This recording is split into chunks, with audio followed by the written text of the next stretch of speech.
This program provides education, not advice. Sponsors pay a fee for endorsements and interviews. See the truthayf.com disclosure page for details. This is where technology, innovation, and personal finance come together. This is The Truth About Your Future with Rick Edelman.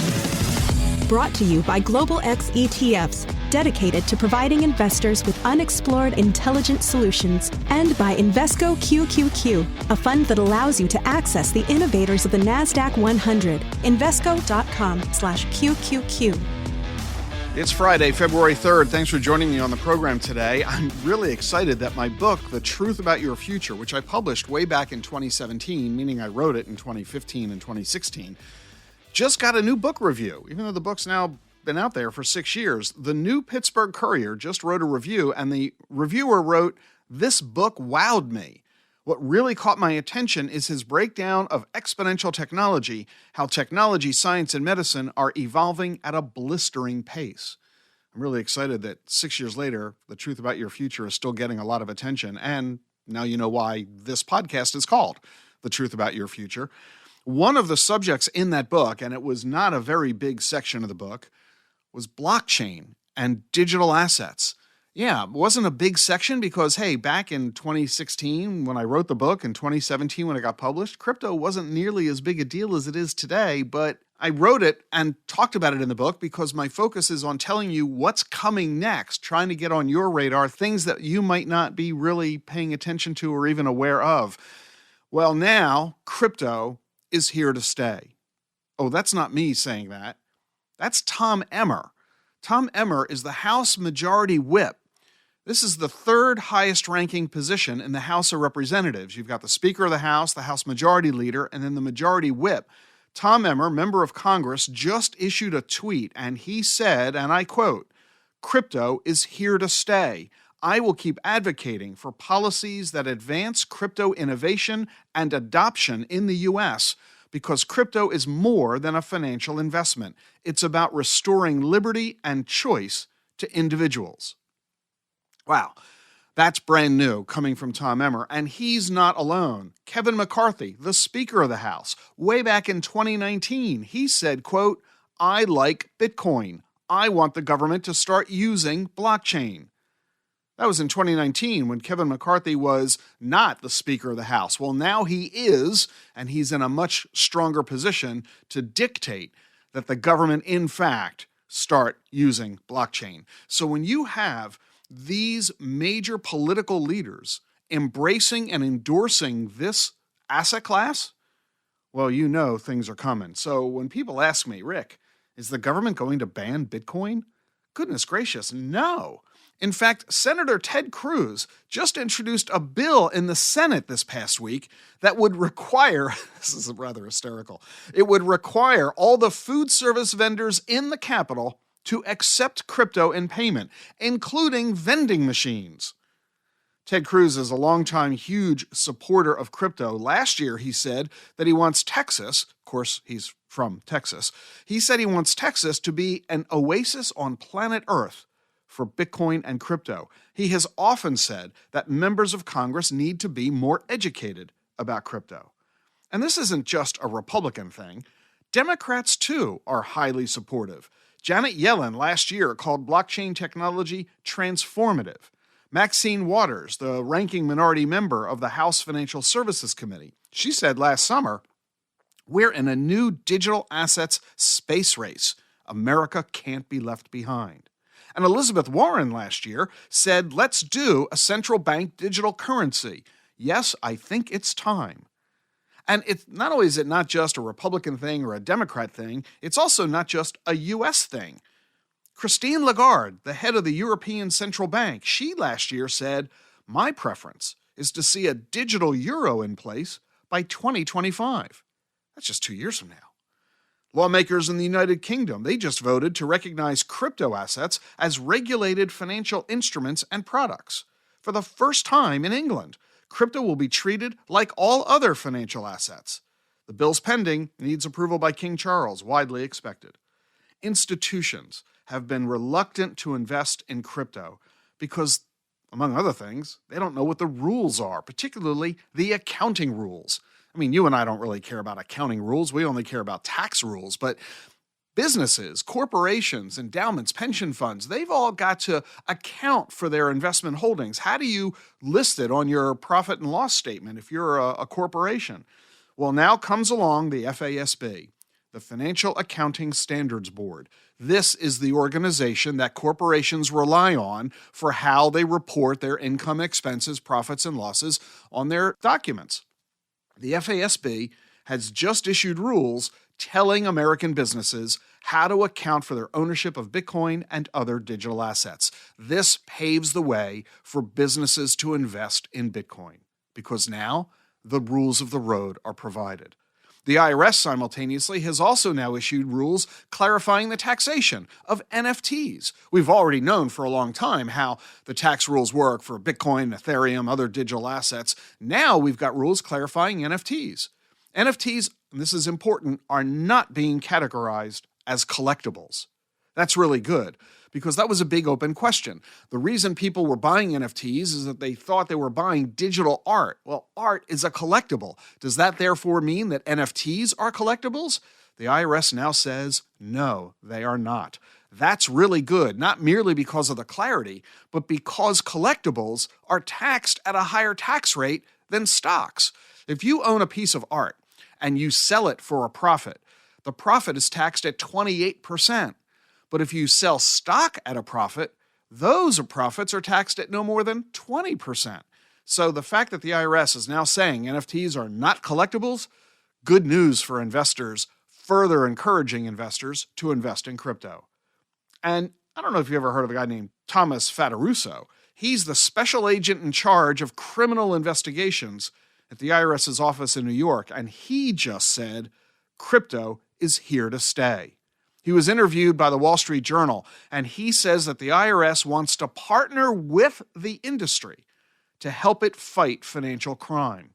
He said, quote, "We can't be hostile to the technology. We have to embrace it. Cryptocurrency is becoming more legitimate and more sophisticated." Wow, for the special agent in charge of criminal investigations for the IRS to be saying that they want to partner with the crypto industry because the crypto industry can actually help the IRS fight fraud, that's a really exciting development.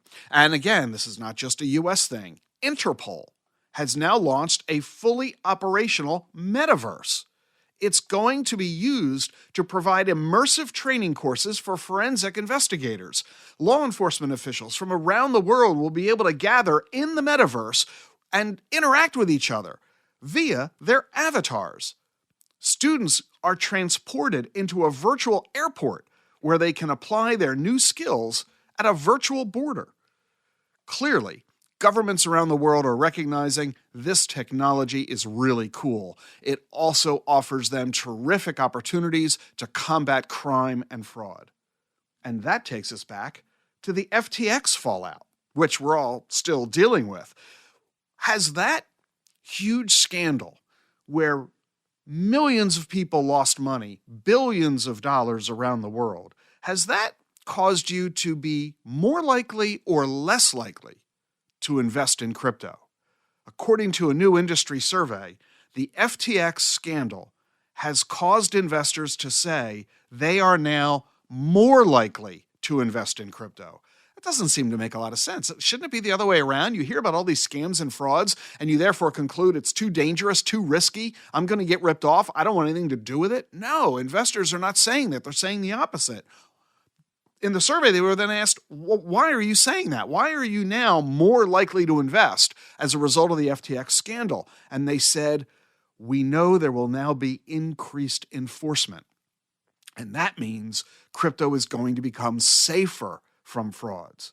60% of those surveyed say they're more likely to invest in crypto because of stricter enforcement. And that is the call on Capitol Hill. Everybody's asking the SEC and the CFTC and the IRS and FINRA, where have you been? How did you allow this fraud by Sam Bankman-Fried to occur? You can be sure that these regulators are not going to allow that to happen again. It's kind of like the outgrowth of what happened in the Bernie Madoff scandal. 3 times SEC examiners looked at Bernie Madoff, and 3 times they failed to recognize the fraud. The SEC was so embarrassed about that, they were committed to making sure that never happened again. And guess what? Ever since Bernie Madoff, it hasn't happened again. We've got new laws on the books that help ensure that that kind of a fraud can't happen again. And so it has made the stock market safer. Bernie Madoff was a horrible thing, but it made the world safer in its discovery. And that's kind of where people think we are with FTX and Sam Bankman-Fried. And therefore, they're more willing to invest now because the world has gotten safer, not riskier. And so corporations all over the place are engaging. JP Morgan Chase is now expanding its blockchain platform. You didn't even know that they had a blockchain platform, did you? It's called Onyx, and it allows clients to store, view, and share their digital assets across platforms, all tied to your digital identity and all in one place. The bank says digital IDs will let you use your credit score to qualify for buy now, pay later loans, to prove ownership of your NFTs, and allowing you to create content. Company says they plan to tokenize U.S. Treasury bills so you can use them in collateral in decentralized finance pools.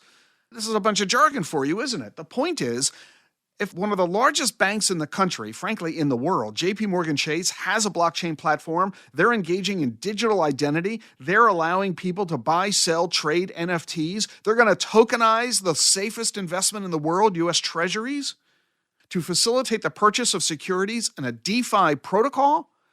This tells you something big is going on. Tyrone Laban, who is the head of digital assets for JP Morgan, said, quote, "The goal is to bring trillions of dollars into decentralized finance for trading, borrowing, and lending with the scale of institutional assets." JP Morgan Chase, of course, is not alone in this. MasterCard says they're now going to offer a credit card that gives you rewards. You know, you get rewards, cash back, right, when you use your credit card. They're going to start offering a credit card that gives you rewards in Bitcoin. First coming to the Middle East and Africa. IHOP, they've been around since 1958. We all love going to get pancakes. They've now issued edible NFTs. Wait a minute. How do you eat an NFT? Well, we know NFT stands for non-fungible token, right? No. At IHOP, it stands for New French Toast. So, yeah, they're getting into NFTs without actually doing NFTs. And oh, by the way, they really are doing NFTs, but they're also making them out of French toast, showing that NFTs are now in the American lexicon so pervasively, they can build a product as a joke on the entire thing. Hey, you remember the movie trilogy, The Lord of the Rings?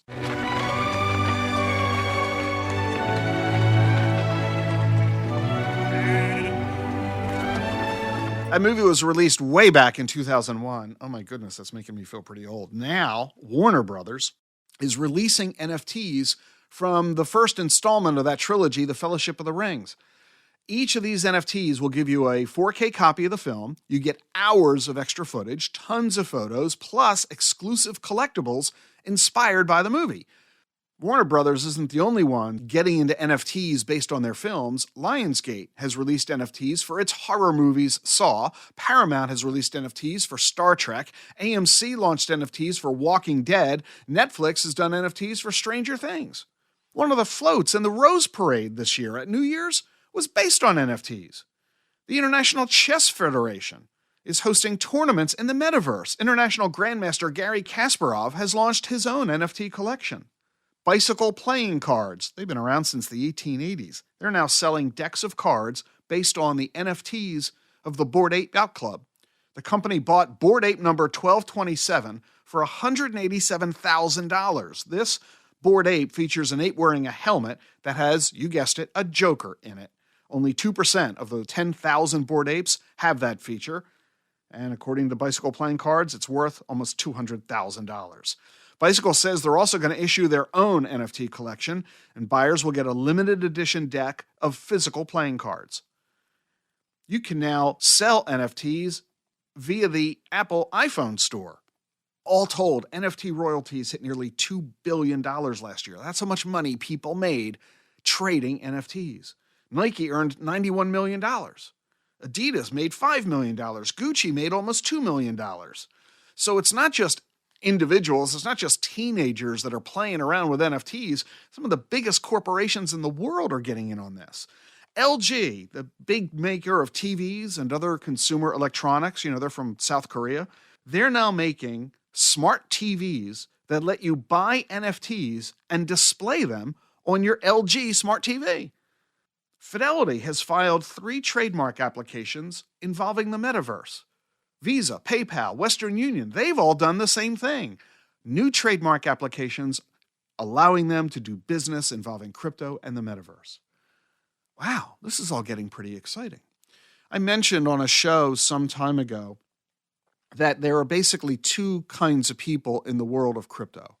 People who are believers in crypto and crypto haters. So you've got those who support crypto and you've got those who are skeptics. And the comment that I made is that I know a lot of people in both camps. And I've met a lot of people who used to be crypto skeptics who are now crypto believers. But I've never met a crypto believer become a skeptic. And now we have the latest example of a skeptic becoming a believer. Lee Raniers, he teaches cryptocurrency law and policy. He's the policy director of the Duke University Financial Economics Center, and he's a lecturing fellow at Duke's Law School. And he once wrote an op-ed in the Wall Street Journal calling for a ban on crypto. He was a crypto skeptic. Now, he's just written a new op-ed for the Wall Street Journal, and this time he says he has changed his mind. Crypto is here to stay, he says.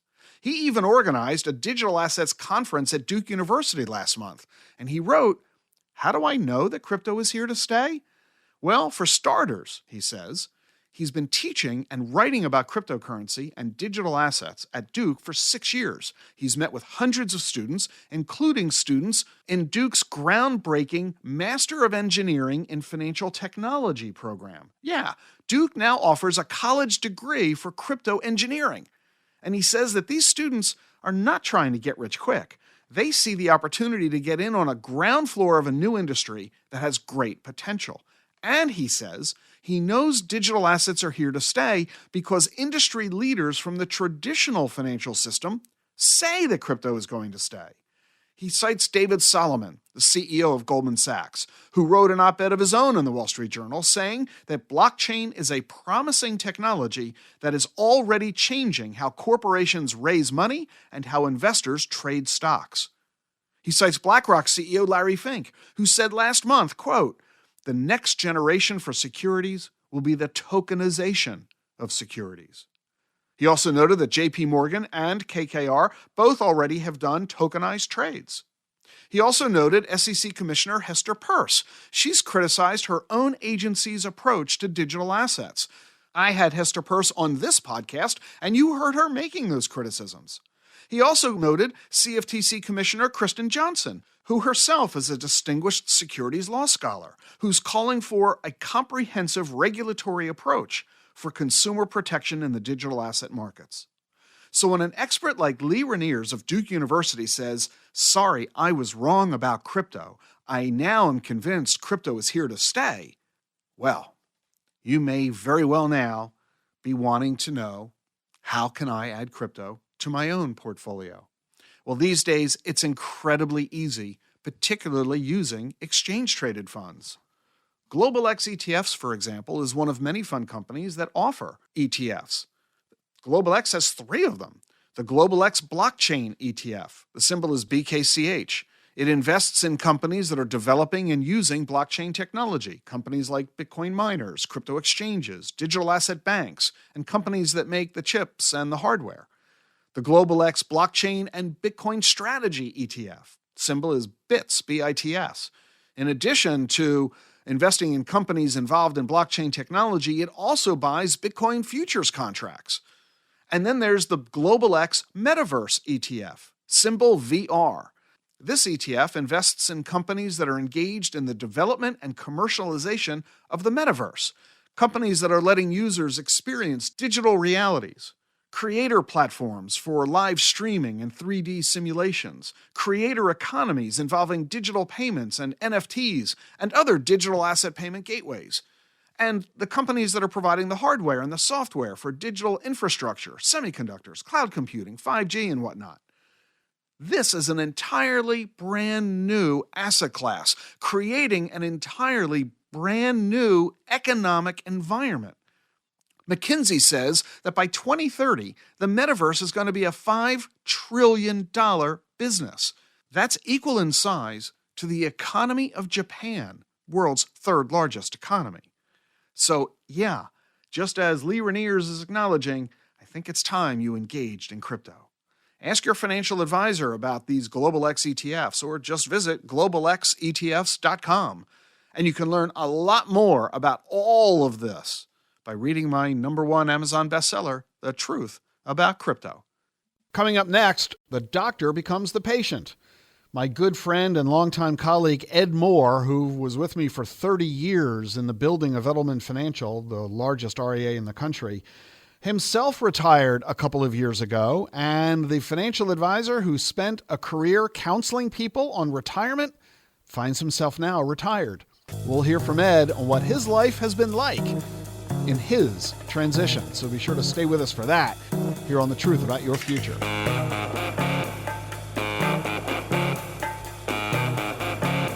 The Truth About Your Future with Rick Edelman is sponsored by Charles Schwab. Schwab's passion for serving clients is more than standard practice. It's part of who they are. With transparent pricing, 24/7 live support, and a satisfaction guarantee, the people at Schwab go the extra mile to help you on your investing journey. They're not just financial people, they're people too. Learn more at schwab.com/whyschwab. That's schwab.com/whyschwab. The Truth About Your Future is sponsored by Global X ETFs. Rapid advancements in telemedicine, genomics, and biotech are transforming the healthcare industry. From wearable technologies tracking our vital signs to breakthroughs in diagnostic capabilities, a new standard for personalized medicine is emerging. Could your portfolio use a checkup? Visit globalxetfs.com to learn how you can invest in the future of healthcare.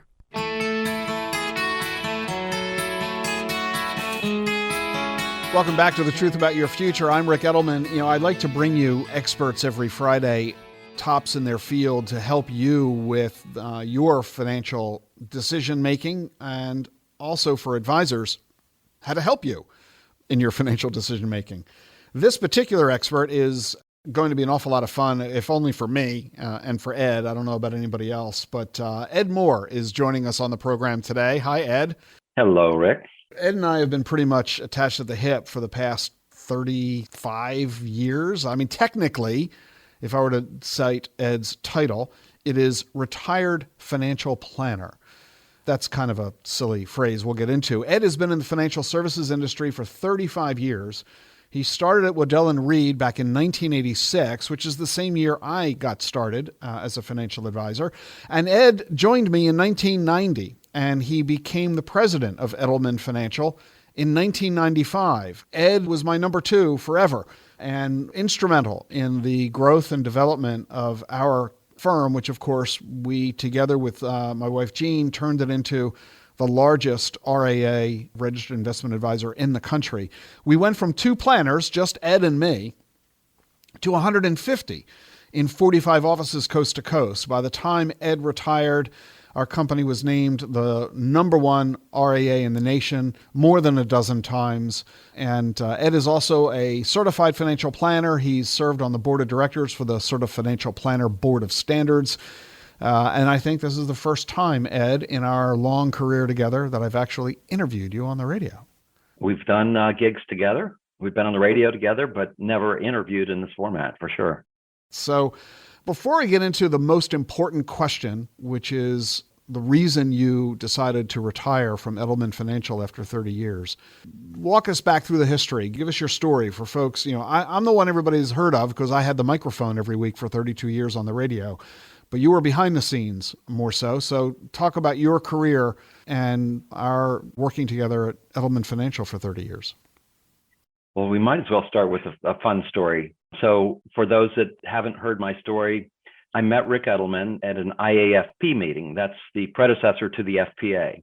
All right. In other words, the International Association for Financial Planners, the predecessor for the Financial Planning Association, which now has 20 or 30,000 advisors as members. Exactly. So I was running a financial planning practice in Virginia Beach, Virginia, of Waddell & Reed. And Rick had come into town to speak to that group, to IAFP.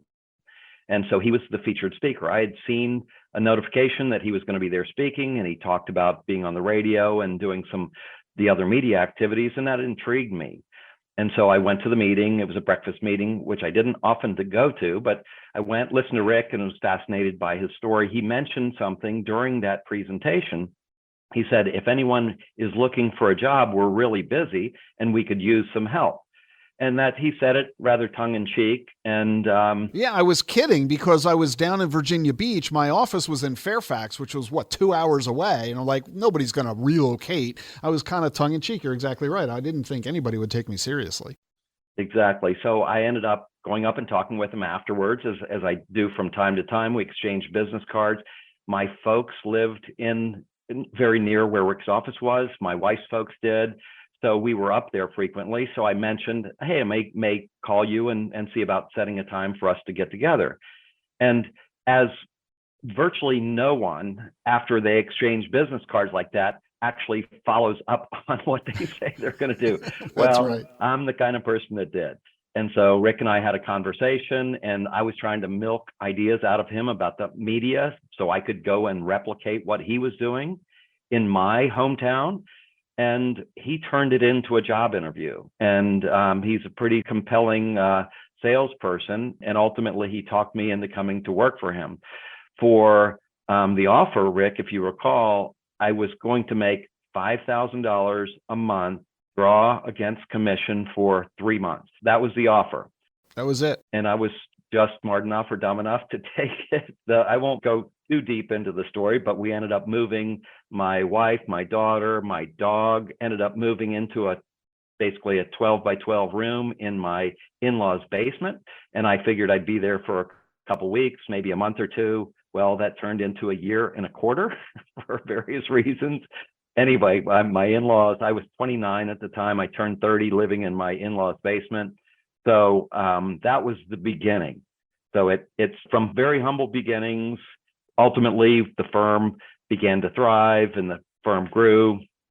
We began to hire other financial planners, and Rick was fantastic at doing the external portion of the company. But when it came time to training a brand new financial planner, it's a little bit like Michael Jordan teaching somebody how to play basketball. He's like, Michael Jordan just says, well, just, jump from the foul line and slam dunk it every time. That's all you have to do. That's kind of the way Rick's training program worked. But I was the coach. I was the touchy-feely guy. I was the one that could help and train the new planners in a way that would help them grow and succeed. And that combination with Rick, so those were some of the early days.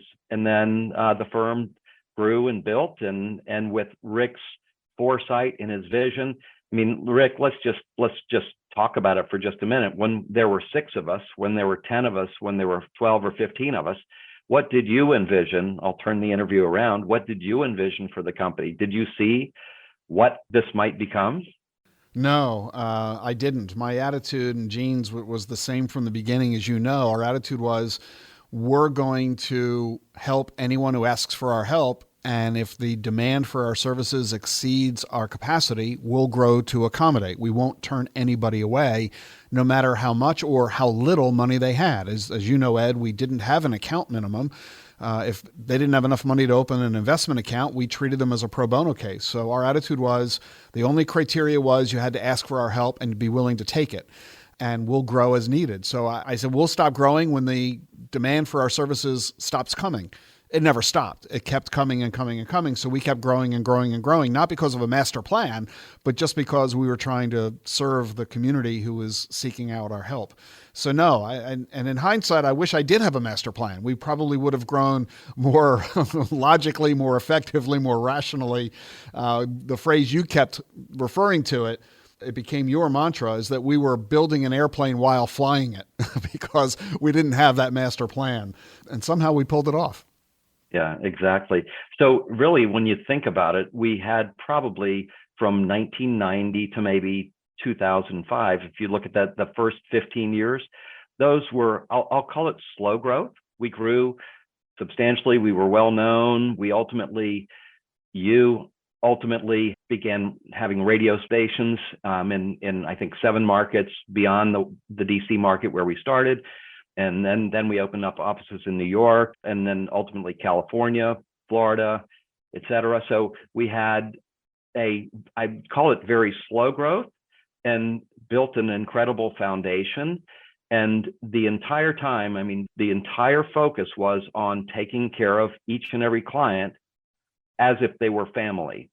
And so it was purely client focused. We didn't necessarily grow because we wanted to make more money or we wanted to do anything else. It was really more to accommodate those who were requesting the help. And so, which was great. That the mission was always fantastic, which allowed the employees to have a great sense of purpose, and they had responsibility for taking care of these clients and making sure that their financial circumstances were as they should be. But after that first 15 years of building the foundation, it was quite different. We opened up the offices in New York. We ended up opening up a great number of offices and expanding substantially, hiring a great number of financial advisors, bringing on a great deal more clients, helping more people across the country. And that fast growth really started then and then took place for the rest of the time when you and I were there. Yeah, I think that's accurate. We had, I think by 2005, there were 16 advisors in the practice. 10 years later, we had nearly 150. And so, yeah, when we decided to go national and expand from our one little office in Northern Virginia to growing nationally, we went to New York and we opened 7 offices simultaneously, which was kind of insane, but it was an awful lot of fun. For me anyway. I mean, Jean, her tagline for me was that I'm the one who created the problems and Ed and Jean were the ones who fixed them. So I always had fun because I just created problems. Let's go to New York and open 7 offices all at once. It was, flying an airplane while building it. It was an awful lot of fun and very dynamic and exciting. And for all of us, because we were client focused, what I didn't realize in the early days, but which has become, I'm acutely aware of it today, now that I've got 40 years of experience, I realized that most companies, not just in the financial industry, but generally speaking, most companies have a hierarchy of priority. The number one priority in most companies are the owners of the business, shareholders, if they're a public company. Second priority are the staff. And third, the bottom of the totem pole, are the customers or the clients. As we have found too often, which is, I think, one of the reasons we were able to succeed so well, our priorities were client first. That mattered more than anything else. And we knew that the only way for the clients to get what they needed was to have staff devoted to them. So we cared very much for the staff. I always said that my clients are my employees because they're the ones that are delivering the service to the client and investor. The profits were at the bottom of the list. We knew that if we took care of the staff, they would take care of the client and we would end up being taken care of. We'd have the revenue and profits we needed to survive and thrive, and we wouldn't have to worry about it. We have found that that isn't the case in most American businesses. This is why customer service is so terrible at so many companies, because they care most about profit and less about customer experience. And I think that's why we were able to grow, because people would come to us after having terrible experiences elsewhere. And it allowed our advisors to act as fiduciaries, serving the best interest of their clients without worrying whether it was in the best interest of the firm. If it was for the client, that's all that mattered. In the end, that would mean it was okay for the firm. So we were able to thrive. And as a result of that, Ed, I think that our environment became not just a job and really not even just a career. It became a calling.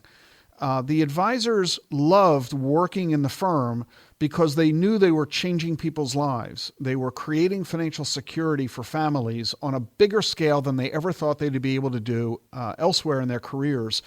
And this is why in our 30 years together, no financial advisor, beginning with you, no financial advisor who ever joined our firm ever left. to go to another firm. We had a few retire, and sadly, a couple died. But nobody ever left to go to a competitor because they had everything they wanted in their careers. They were able to do what they wanted the way they knew it needed to be done for the benefit of the client. They were well compensated along the way, and they were perfectly content. So I think you shared that. I think you regarded what we were doing as a calling, that we were doing something important and vital and different for clients. But then the day came, and I'm going to now fast forward to the real question I cited earlier, where it was time for you said, to retire and leave the firm. Talk about your thought process of going through that exercise, because everybody's going to get there at one point or another. I followed you 2 years later in leaving the firm on the same basis. Everybody has a long, distinguished career. They are devoted to their jobs, to their employers, to their customers. Look at school teachers and nurses, firefighters, police officers, airline pilots, factory workers, government workers. Everybody has this career, and there aren't that many who have those countdown clocks. I can't wait till I retire. They genuinely love what they do. They genuinely love who they do it with and who they do it for. But the day is going to come when they're going to stop, either because they do it voluntarily or they are imposed. Airline pilots, I think, have to retire at 65. Many people leave their careers because the time is necessary. Talk about yours. Yours was a voluntary decision as to the nature and timing of your departure. Talk about your thought process. Sure. And I'll tell a little story before I start. My father-in-law worked for the government. He probably worked for the government for 30 years. He counted the days down until he was age 55. In the old retirement system, you could retire at age 55. He counted the days down, and on that day, he retired. So he didn't necessarily have a plan. And in many ways, he was rather miserable in his first several years of retirement. He didn't know what to do. He loved to watch sports, but he did that really, and that's all he did for some period of time. He eventually found a bunch of other interests, and things changed, and it became much better retirement. But counting the days down, I didn't quite do that. I had thoughts of retiring really a couple years earlier. And I ended up retiring when I was just before I was age 60 at age 59, but I was thinking about it before. So I really had in my mind, there was a 12 to 18 month time period where I began thinking about it seriously. So first, you've got to think about the financial aspects of it. And we can talk about that later, but there are some very specific things from a financial perspective that you need to have in place. And being a financial planner, if I didn't have that, well, geez, that's my own fault. So I was financially prepared to be able to walk away. And I was at an earlier stage. But for 12 to 18 months, I was thinking through it. What is it that I want to do afterwards? Then I literally, on my iPhone, I put a list together, and where you can put the list in the notes section, and I would write down things like, I want to learn Spanish. I want to visit China. I want to do this. I want to do that. So I literally had a list of probably, 50 different things that I thought of over time that I might want to do once I retired. So I was trying to prepare mentally, and we can get into it later, but honestly, I'm still in what I would call a transition mode, where it's like, okay, I've left that. It's when you retire, everything's set for you. It's on a daily basis. I would walk in, I would have these appointments set, I would have these phone calls I need to make, I'd have these projects that I was working on. So it was quite structured. And what I was trying to move towards when I decided to leave was something that was more stress-free and where I could control my own time. I had done what I wanted to do, and from a job standpoint, a career standpoint, I had a fantastic career. I loved every minute of it, made a great difference in a lot of people's lives. And ultimately, I felt I had done enough. And I didn't know what that next chapter was, but I knew there was another chapter there. And I knew that I needed to walk away to be able to figure out what that next chapter is and was.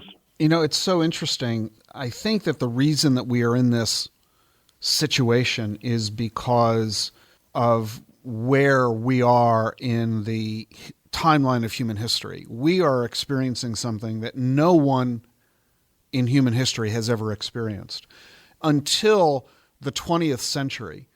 And I would say the late 20th century, post-World War II. Until then, if you were alive, you worked. You were either looking for food or eating it. That was all we had. But the development of the industrial age and the level of prosperity, coupled with medical advances and scientific discoveries, have combined to create a level of longevity that had never existed before. Our grandparents and great-grandparents and elders never had to think about their financial future because they weren't going to have one. They were going to be dead long before they ever retired. Retirement is a 20th century innovation. Nobody retired in the 1800s because you had to grow or shoot your food in order to survive.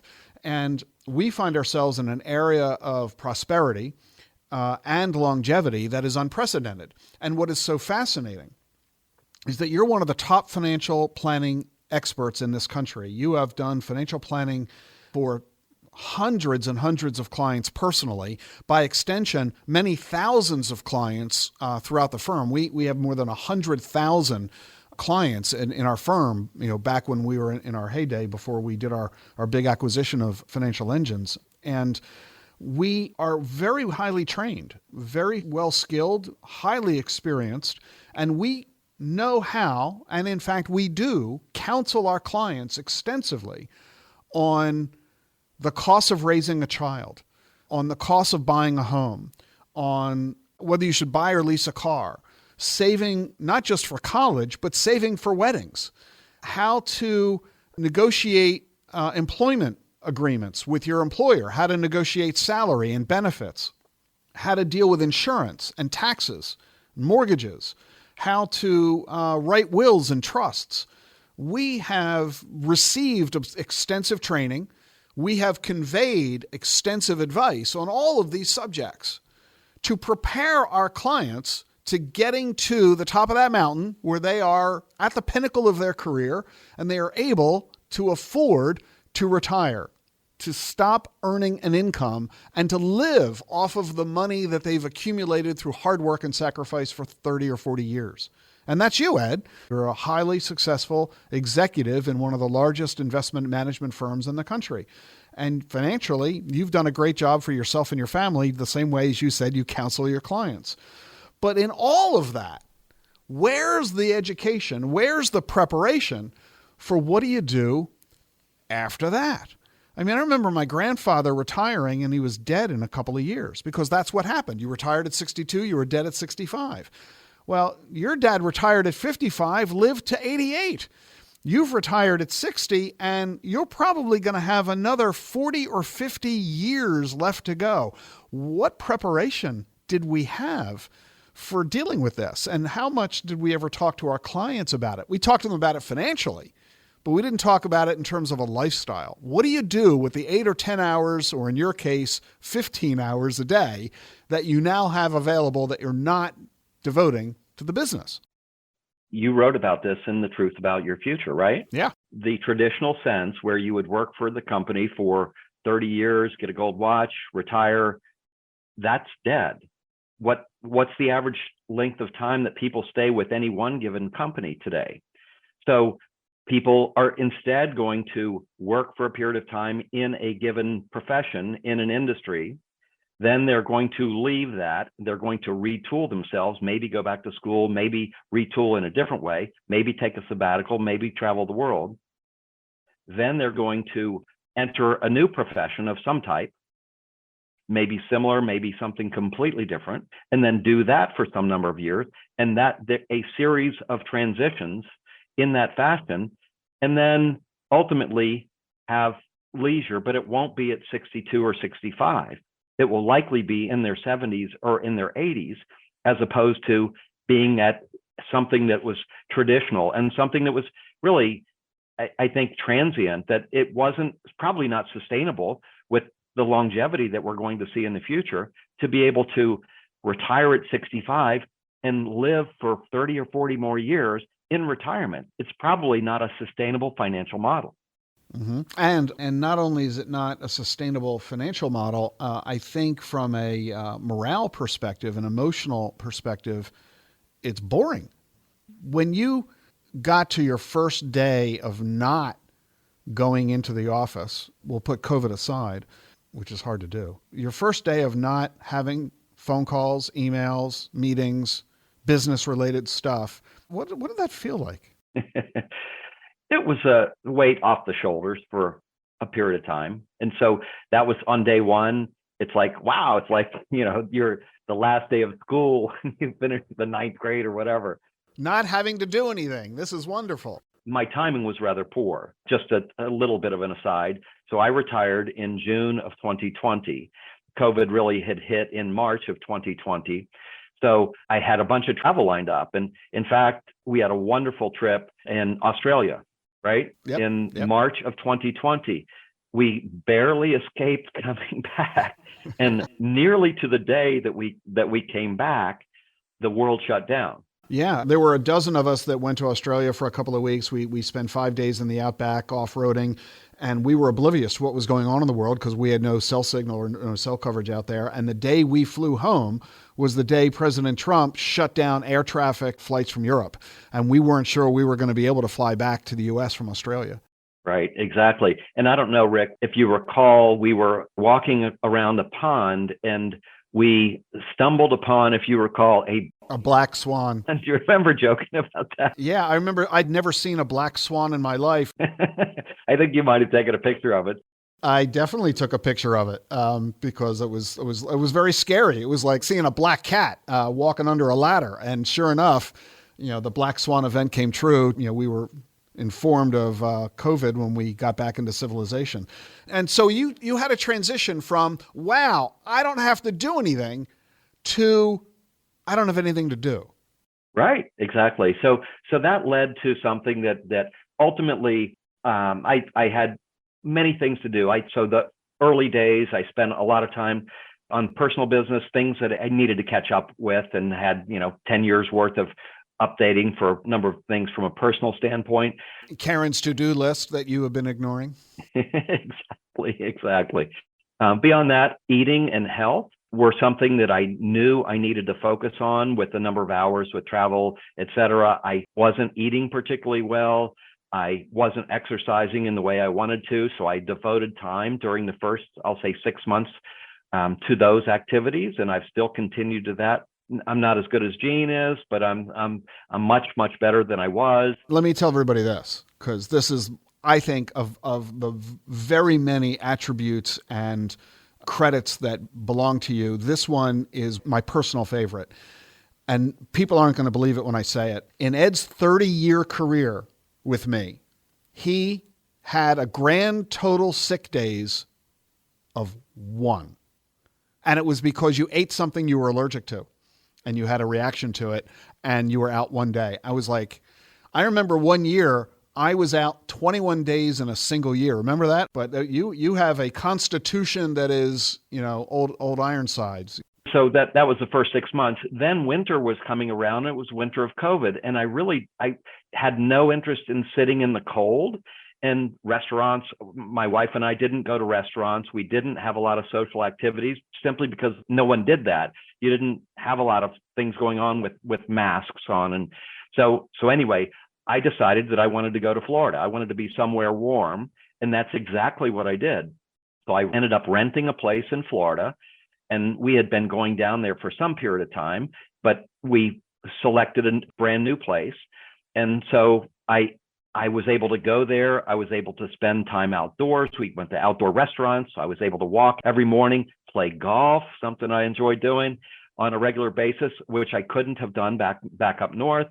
And so I did that during that year, and I found that I really enjoyed that. So that gave me a new series of activities that I really hadn't had in the past that I truly enjoyed. So that became kind of the next phase of the activities. And then I ended up doing the same thing the following year, actually rented down there for a little bit longer.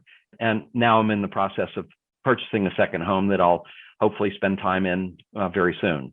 And so you're reinventing yourself, but it isn't just leisure. I mean, you're not just playing golf in Florida.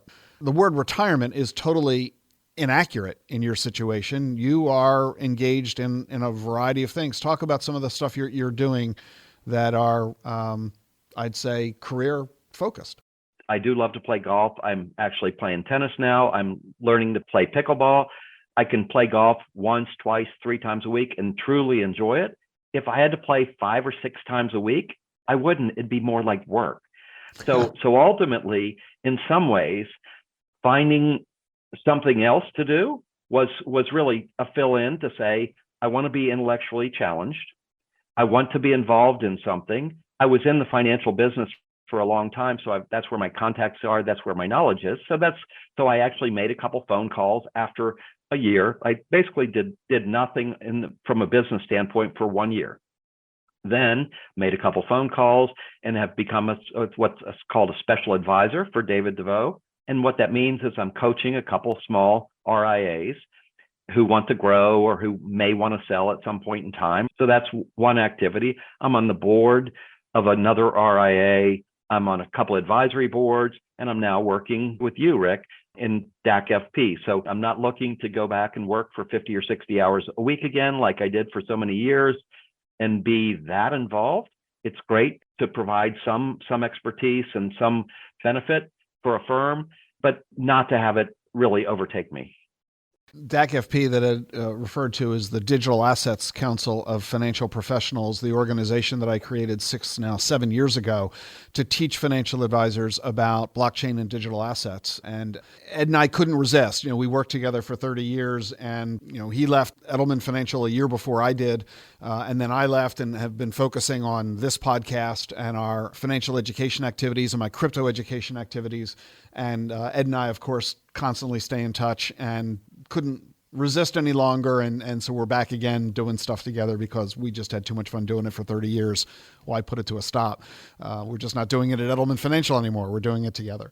And so I want to ask you 2 fundamental questions, and then I want to ask you for your advice. The first question is, of all the things you're doing right now, what is it you like doing best? That's a great question. I'd say my leisure activity and travel are probably my favorite things to do. So leisure activity being activities with friends, again, playing golf is one of my absolute favorite things to do. And then travel. So for a great deal of time, didn't do a lot of travel, but last year we're at Tahoe, we were in Maine, we were in Colorado, had a week at a lake house with family. So we had a number of trips, and I enjoyed that travel. We've got a trip that's planned to Iceland later this year, probably end up in Italy for a wedding there. And so may have some trips surrounding that as well. And we'll be doing both of those trips together. We've traveled the world over the past 30 years, and we continue to travel together, Ed and Karen and Gene and I. And so, we're looking forward to both Iceland and Italy with you. Yeah, exactly. So was in Connecticut last weekend. I've got Salt Lake City coming up this week. So some travel, which to me is fun, but really more so than that, Rick, I think it's the ability to wake up in the morning and to be able to control my own time, and the ability to keep a stress level that's moderate. And it wasn't particularly stressful to work at Edelman Financial for so many years. It was something that I did, and I did well, and I knew what I was doing. But ultimately, there is a stress that goes on for an extended time period, and with the responsibility that I had throughout the years. And not having that is probably the best part of being retired. And what would you say is the biggest challenge? I think discipline is probably the greatest challenge. And what do I mean by that? Well, think about it. Instead of waking up at X, certain time, roll back over, go back to sleep for an hour, wake up, some coffee, get some breakfast, work out. Ultimately, then lunch comes. So it's fairly easy to waste a day. And then by the time you get to darkness, it's like, okay, what did I accomplish today? Because for so many years, it's all about what I need to get done and my to-do list and these accomplishments. And I've found that that's hard to extricate myself from that. And maybe every now and then you need a day like that. But if you do too many days like that, it can turn into a month, or it can turn into 6 months, or turn into a year. And really, you've not accomplished much. And I don't want to, if I say, I get to age 80, age 90, and I look back, there will be some accomplishments that I want to make between now and then. So you're discovering that you're engaging in activities, you're in an environment that is different than what you were in for the prior 30 years. And you are embarking in this new uncharted activity or circumstance without a lot of preparation or expectation. I mean, there were no textbooks telling you, hey, when you do leave that job, you're going to find yourself facing X. We have, as I mentioned earlier, lots of textbooks on college planning, retirement planning, estate planning, investment planning, but there's not a lot of textbooks on retirement lifestyle.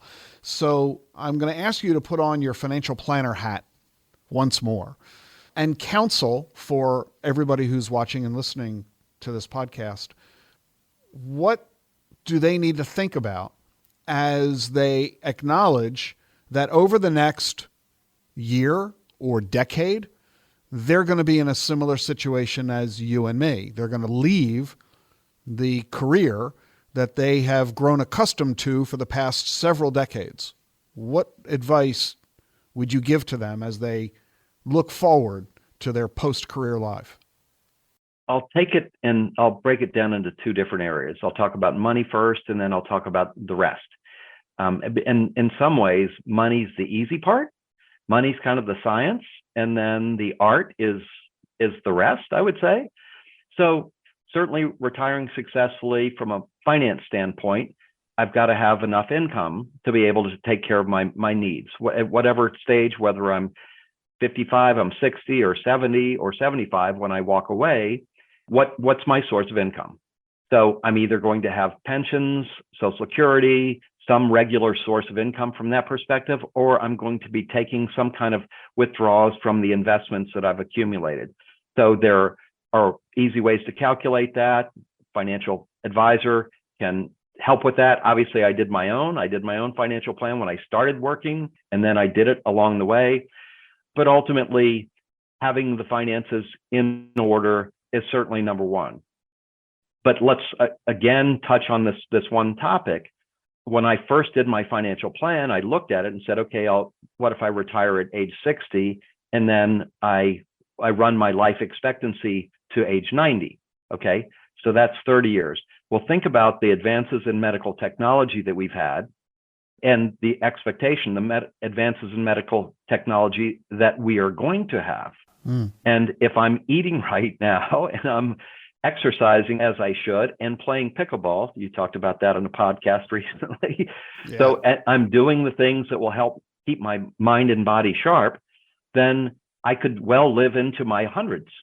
And then, so what does that mean from a financial perspective? So instead of the financial plan that I initially ran on myself, where I expected to die by the time I was 90, well, guess what? I've got to extend that and make certain that I'm going to be prepared financially well beyond that. So that's the money part of it.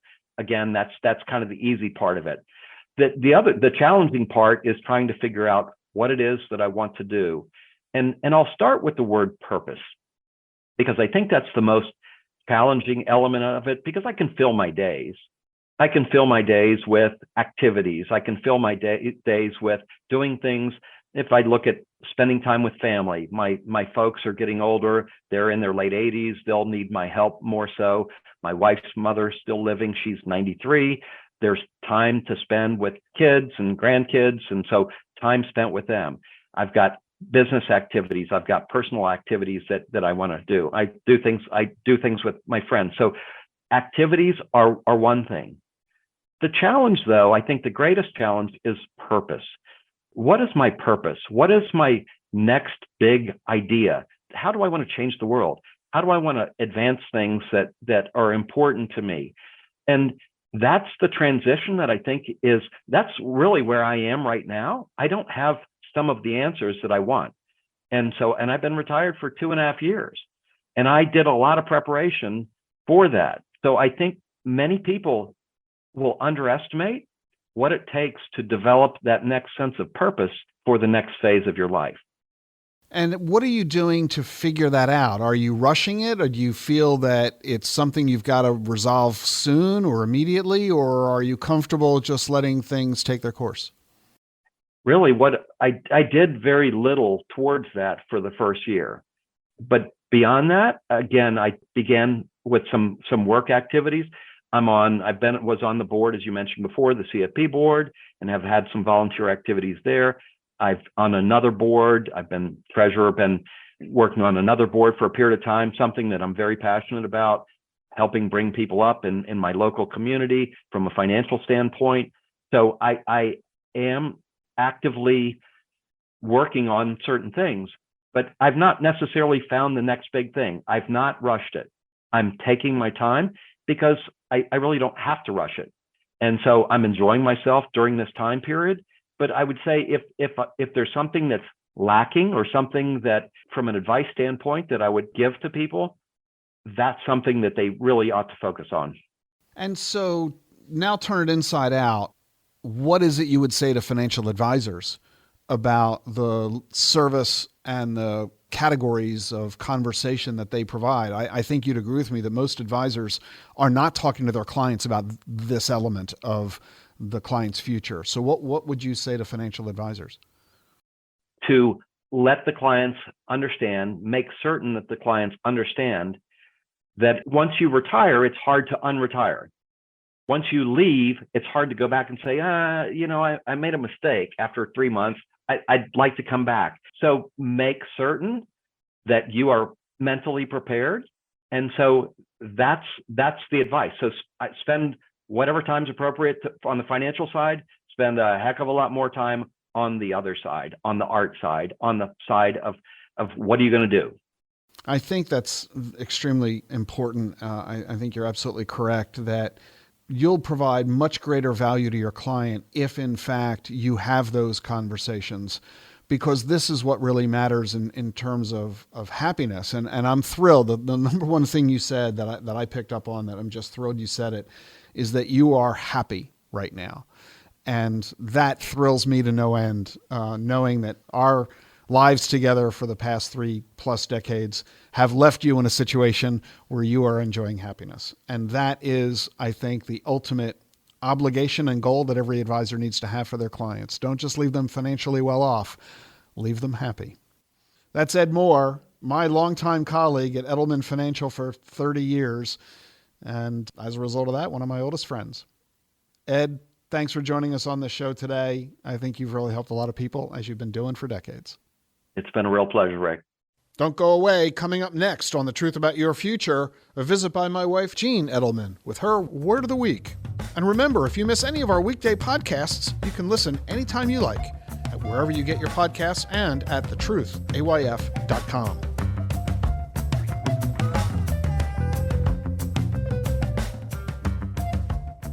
The Truth About Your Future is sponsored by Global X ETFs. Exponential technologies are transforming the world around us and creating investing opportunities along the way. Artificial intelligence, robotics, and 5G mobile networks are among the emerging technologies shaping the future. But is your portfolio keeping up? Visit globalxetfs.com to discover how you can invest in these and other disruptive innovations.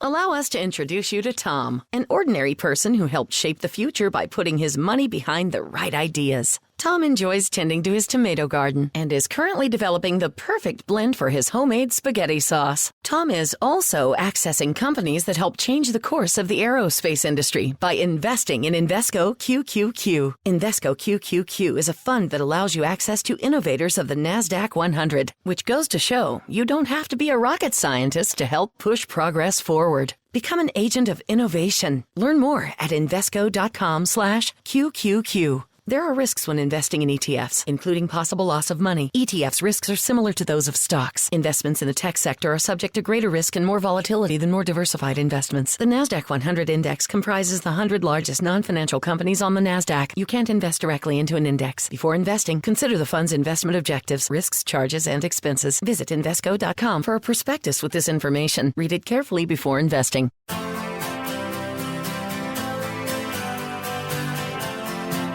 You're listening to The Truth About Your Future. You know, for the past couple of years on my radio show and podcast, we've been presenting to you Jean's Word of the Week. I want you to know that Jean's segment, Self-Care with Jean Edelman, is now her own independent podcast every Thursday. So you can listen to her podcast, subscribe separately to Self-Care with Gene Edelman. It's available at thetruthayf.com and everywhere that you get your podcasts. Here's Gene. Great to be with you this week. Truly, truly great to be with you this week. This week I wish to talk about me. If you will indulge me for a few minutes to share with you how it was that I came to spend 5 days in the hospital in early January. As I was experiencing this health event, I was holding that, what is it that I need to learn? I take super good care of myself with food, self-care, my quiet time, and my walks outside with Hoshi. The one piece I was not educated on, my asthma going into bronchitis, which spiraled out of control. Now, I did go to the doc, and I got an inhaler, and I got steroids, and actually, for the first time in my life, got a nebulizer treatment. And that all made me feel good. But I had never used these tools before. When I was a kid, I took a pill for my asthma, and it would clear up. But here I am at 63, and my body needs more support. This cough hid during the day and only flared up at night. So the inhaler got me through until it didn't. And by the time I got back to the doctor and got the x-rays and got the nebulizer machine, which are actually in demand right now, it was too late and I was having bronchial spasms. I didn't even know what they were. But there's a learning moment. There's a moment when you realize that you need help. And that is step one. I knew deep down that I was in trouble and I needed to elevate this. And so as I sat there with my nebulizer, I asked for 911 to be called. And it was a very surreal moment. I didn't have any fear. It was like all of a sudden I kind of stepped out of my body and started observing, because everyone around me knew exactly what to do to get me to a safe place. But not being able to talk or breathe, then your other senses do kick in. I was watching these amazing EMT guys and the ER staff and the ER doc and then my doc and then the nurses and the pulmonary PA and the pulmonologist. And I just truly surrendered and trusted that I was in good hands, even though that this was a very, very surreal moment in my life. And even as I heard the words, well, we're going to admit you, there really was no fear. But I sat there watching and observing and thinking about what is it that I need to learn for me in my life. So slow down was number one. What is so important that I need to rush around so much? And the second piece, which has been a pretty big piece for me, is to stop pushing through. This is something that I learned from my dad, that even if you're sick or something's not going right or you have a big project or whatever it is, you just keep pushing. You push and push and push until it works out. When you have an inherited piece like this from your parents, which he got from his parents, they got from their parents, generations of this learning, it's hard to kind of pull it out of your being. But you know what? I have learned from this health event that this no longer serves me. And so this is something that I am working on. And the third piece that I need to learn is to nourish my soul more. All this rushing around and pushing. Yeah, I was doing good self-care and I was eating well, but I had forgotten the ultimate essence of me and taking care of me. I'm truly, truly grateful for the amazing care that I got at Inova and the nurses and the docs. And I'm grateful to be up and out and walking with Hoshi. And I'm grateful for the opportunity to be able to have looked at this health event as something that I need to learn and things that I need to change for me in my life. And we're going to talk more about all these different pieces in the future podcasts. And so my word of the week is me, but I'm hoping that this message will be helpful for you. The M is for mindful, to be attentive and consciously aware. Don't let symptoms go for too long, or even just be aware of symptoms. But don't let things go on too long before seeking medical intervention. I got to the doc after I had the cough for 1 week, but when it was still with me for 2 weeks later, for me was a little too late, lesson learned. It's not only the cough, but my entire body that was trying to support me, and the muscles and the adrenals and all the systems. That's what's going to take the time to recover, because my whole body needs to rest, my whole body needs to restore. And so being mindful of these symptoms when they pop up, and then take action. The E is for embrace, each day, each moment.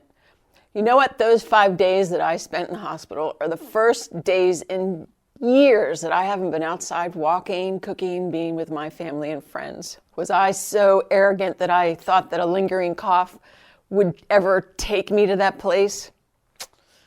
Not on your life. But when life is happening to us, it is a wonderful opportunity to learn. And trust me, I got my messages loud and clear. Have a great week, everyone. That's my wife, Jean Edelman, here on The Truth About Your Future. I'm Rick Edelman. Have a great weekend. See you Monday. The Truth About Your Future with Rick Edelman has been brought to you by Global X ETFs, dedicated to providing investors with unexplored intelligent solutions, and by Invesco QQQ, a fund that allows you to access the innovators of the NASDAQ 100. Invesco.com/QQQ. Get the truth about your future with Rick Edelman. It's thetruthayf.com.